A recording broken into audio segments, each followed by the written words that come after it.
দর্শক, গাজায় ইসরায়েলি সন্ত্রাসীদের বর্বরোচিত গণহত্যা বন্ধ ও স্বাধীন ফিলিস্তিন রাষ্ট্র প্রতিষ্ঠার দাবিতে গ্লোবাল স্ট্রাইক ফর গাজা কর্মসূচি পালন করা হচ্ছে। এ বিষয়ে তথ্য জানাতে আমাদের সাথে পটুয়াখালীর রাঙ্গাবালি থেকে যুক্ত হচ্ছেন সহকর্মী কামরুল হাসান।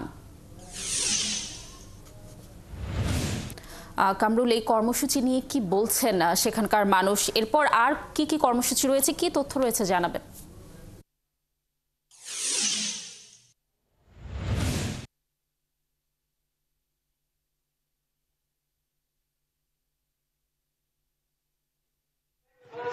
জি, ধন্যবাদ আপনাকে। ফিলিস্তিনের গাজায় ইসরায়েলি যে বর্বরোচিত হামলা হয়েছে এবং যে আগ্রাসন, এর প্রতিবাদে আজ রাঙ্গাবালিতে বিক্ষোভ মিছিল এবং পথসভা করা হবে। ইতিমধ্যেই রাঙ্গাবালির বাহেরচর বাজারের যে মসজিদটি রয়েছে কেন্দ্রীয়, সেই মসজিদের সামনে থেকে একটি বিক্ষোভ মিছিল শুরু হতে যাচ্ছে এবং এই মিছিলটি আজকে উপজেলা সদরের প্রধান প্রধান সড়ক প্রদক্ষিণ করবে। আপনি দেখছেন যে তৌহিদি জনতার ব্যানারে কিন্তু বিভিন্ন মানুষ এই মিছিলে অংশ নিয়েছে। তৌহিদি জনতার বিক্ষোভ মিছিল থেকে বর্বরচিত ইসরায়েলি আগ্রাসনের নিন্দা জানানো হবে এবং ফিলিস্তিনি নাগরিকদের উপর চালানো গণহত্যার প্রতিবাদ ও স্বাধীন ফিলিস্তিনির দাবি উঠে আসবে এই প্রতিবাদের মাধ্যমে। এ সময় ইসরায়েলি পণ্য বর্জনের ডাক দেওয়া হবে এই সমাবেশের মাধ্যমে। পাশাপাশি বিক্ষোভকারীরা গাজাবাসীর নিরাপত্তা, আল আকসা পুনরুদ্ধার, মুসলিম বিশ্বকে ঐক্যবদ্ধ হয়ে জিহাদের ডাক দেওয়ার আহ্বান জানানো হবে এই কর্মসূচির মাধ্যমে। আমরা এই কর্মসূচিতে আরো কি কি দাবি তুলে ধরা হবে সে প্রসঙ্গে একটু জানতে চাইবো একজন অংশগ্রহণকারীর কাছ থেকে। আসলে আজকে এই সবার মাধ্যমে আপনারা কি কি দাবি তুলে ধরছেন? ধন্যবাদ।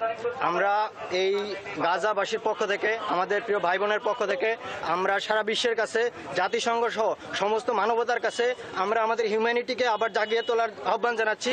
এই বিশ্বে মানবতার শেষ পর্যায়ে চলে গেছে। রাফা এবং গাজায় মানুষের সর্বশেষ অবস্থায় পৌঁছে গেছে।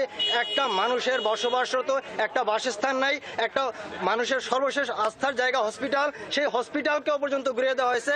স্বাস্থ্যকর্মী, স্বেচ্ছাসেবী সহ জার্নালিস্ট সকলকে হত্যা করেছে।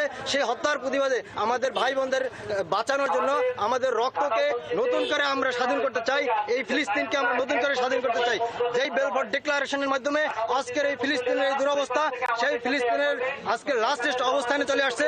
আমরা সেই বেলফোর ডিক্লারেশনকে লাথি মেরে নতুন করে ইসরায়েলকে শেষ করে ফিলিস্তিনকে আমরা স্বাধীন করব।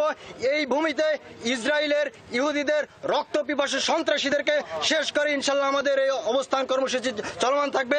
আমরা শেষ করব আমাদের কর্মসূচি। তবে আমরা ওআইসি, মুসলিম লীগ সহ স্পাইনলেস যত অর্গানাইজেশন আছে সবাইকে আমরা লাথি মেরে মিলিটারি অ্যালিয়েন্স গঠনের ঘোষণা দিচ্ছি অচিরেই। ধন্যবাদ আপনাকে। ধন্যবাদ। জি, আপনি শুনছিলেন যে আসলে ইসরায়েলি গাজার যে গণহত্যা, তার প্রতিবাদে কিন্তু কেন্দ্রীয় মসজিদের সামনে থেকে বিক্ষোভ মিছিল শুরু হয়েছে। এই ছিল রাঙ্গাবালি থেকে আমার কাছে সর্বশেষ। কামরুল, ধন্যবাদ আমাদের সাথে যুক্ত থাকার জন্য।